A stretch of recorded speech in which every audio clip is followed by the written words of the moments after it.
Hi friends, welcome to Eden garden and kitchen. ஒரு long video மூலமாக உங்களை சந்தித்து ரொம்ப நாள் ஆச்சுங்க.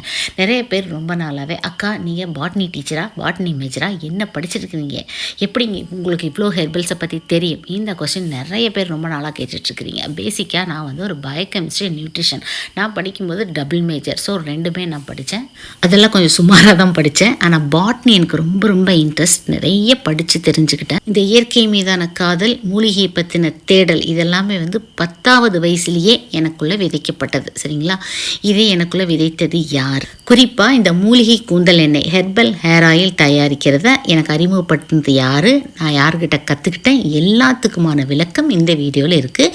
வீடியோவை ஸ்கிப் பண்ணாமல் பாருங்கள். வீடியோக்குள்ளே போகிறதுக்கு முன்னாடி சேனலை சப்ஸ்கிரைப் பண்ணிவிட்டு மறக்காமல் பெல் ஐக்கானை கிளிக் பண்ணிக்கோங்க. வணக்கம், என் பெயர் சாமிக்கண்ணு. நான் ஓய்வு பெற்ற தமிழாசிரியர். அரசு பணியிலே 34 ஆண்டுகள் பணியாற்றி நிறைவு செய்தவன். அதிலே 14 ஆண்டுகள் முதல் 17 ஆண்டுகள் வரை நான் வேளாண்மை ஆசிரியராக பணியாற்றினேன். அதாவது தொடக்க காலத்திலே 17 ஆண்டுகள் அரசு பள்ளியிலே நான் வேளாண்மை ஆசிரியராக பணியாற்றினேன். அந்த காலகட்டங்களிலே எனக்கு கொடுத்த பணியினை ஈடுபாட்டோடு நான் செய்து முடித்தேன். அதாவது பள்ளியிலே மாணவர்களுக்கு தோட்டக்கலை அமைத்தல், வீட்டு தோட்டம் அமைத்தல் மற்றும் பள்ளிகளில் பூங்காக்களை அமைத்து அதில் செடி அமைத்து அழகுபடுத்தல் போன்ற செய்முறை தொழில்களை எல்லாம் நான் அவர்களுக்கு கற்றுக் கொடுத்தேன். நானும் ஈடுபாட்டோடு செய்முறையும் பாடங்களையும் போதித்தேன். அப்படி போதித்த வகையிலே ஆர்வமாக கிராமப்புற மாணவர்கள் நிறைய பேர் பள்ளியில் படிப்பார்கள். ஆர்வமாக கேட்டறிந்து தங்கள் வீடுகளில் சென்று தோட்டக்கலையை கற்றுக் கொடுத்த மாதிரி அவர்கள் செய்து முடிப்பார்கள். அவர்கள் செய்கின்ற செயல்பாடுகள் எல்லாம் என் காதுக்கு வரும். நேரடியாக பயிர்களை எல்லாம் கொண்டு வந்து காமிப்பார்கள்.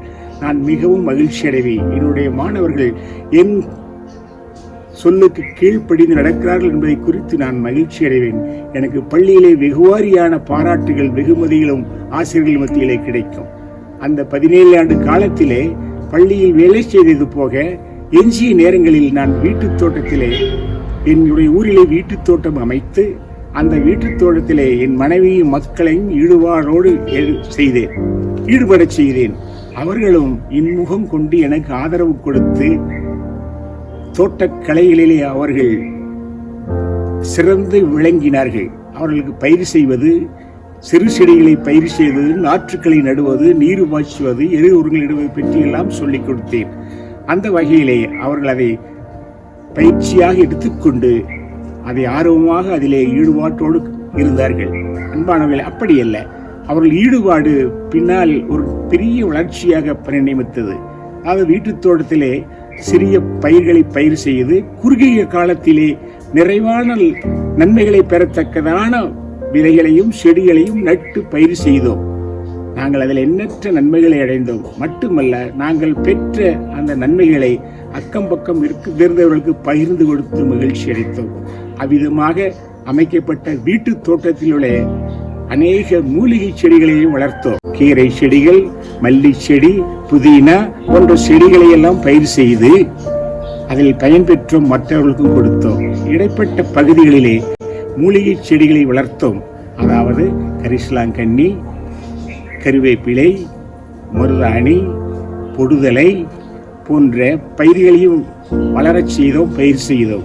அவற்றுடைய தன்மைகளை குறித்து அந்த காலங்களில் நான் ஓரளவு தெரிந்திருந்தாலும் அதை நான் செய்முறை வாயிலாக நடைமுறைக்கு கொண்டு வருகின்ற பொழுது மக்கள் மத்தியில் எண்ணற்ற வாய்ப்புகள், வரவேற்புகள் கிடைத்தது. எப்படி எனில், மூலிகைகளை கொண்டு கூந்தல் தைலம் தயாரித்தல், மூலிகைகளை கொண்டு பொடுகு வராமிருப்பதற்கு பொடுதலை தயாரித்தல், மூலிகைகளை கொண்டு கழிப்பிடங்களுக்கு பயன்படுகின்ற, ஆங்கிலத்தில் சொல்லுவோமே பினாயில் என்று, அந்த பினாயில் என்ற திரவப் பொருளையும் தயாரித்து நான் மக்களுக்கு பகிர்ந்து கொடுத்த மாத்திரத்தில் எண்ணற்ற வரவேற்பு மக்கள் மத்தியிலே எனக்கு கிடைத்தது.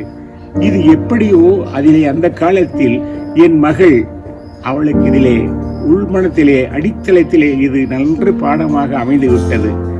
காலச்சக்கரம் உருண்டு ஓடியது. 40 ஆண்டுகளுக்கு பிறகு இன்றைக்கு நீங்கள் பார்க்கிறீர்களே, ஏதேன் தோட்டம் அண்ட் கிச்சன் என்ற பெயரிலே இருக்கின்ற அந்த தோட்டம், வீட்டு தோட்டத்தில் எண்ணற்ற மூலிகைகளை குடும்ப மக்கள் பயிர் செய்கிறார்கள்.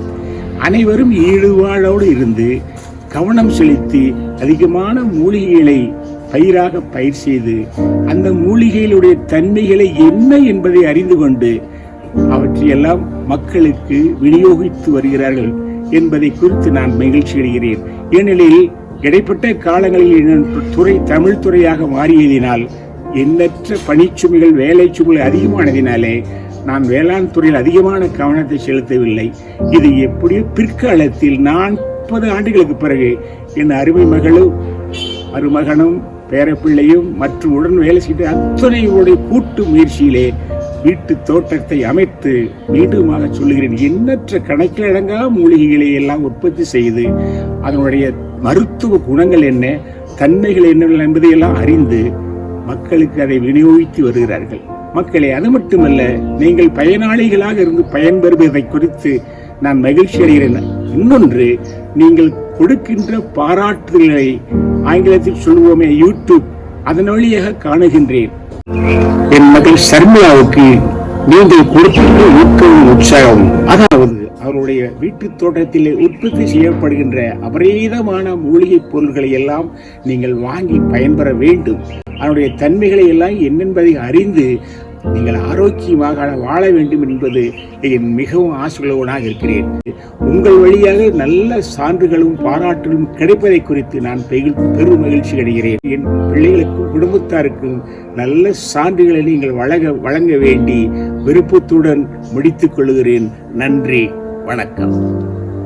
மக்களே, இப்போ கிளியர் ஆயிட்டீங்களா? இவ்வளோ நேரம் இந்த வீடியோவில் பேசுனது என்னோட அப்பா, அப்புறம் கல்யாணம், குடும்பம், குழந்தை, அவனோட படிப்பு, என் ஹஸ்பண்டோட ஒர்க்குக்கு ஹெல்ப் பண்ணுறது அப்படின்னு சொல்லிட்டு லைன் ரொம்பவே மாறி போச்சு. இருந்தாலும் வீட்டு தோட்டங்கிறத நான் எப்போவுமே விடலை.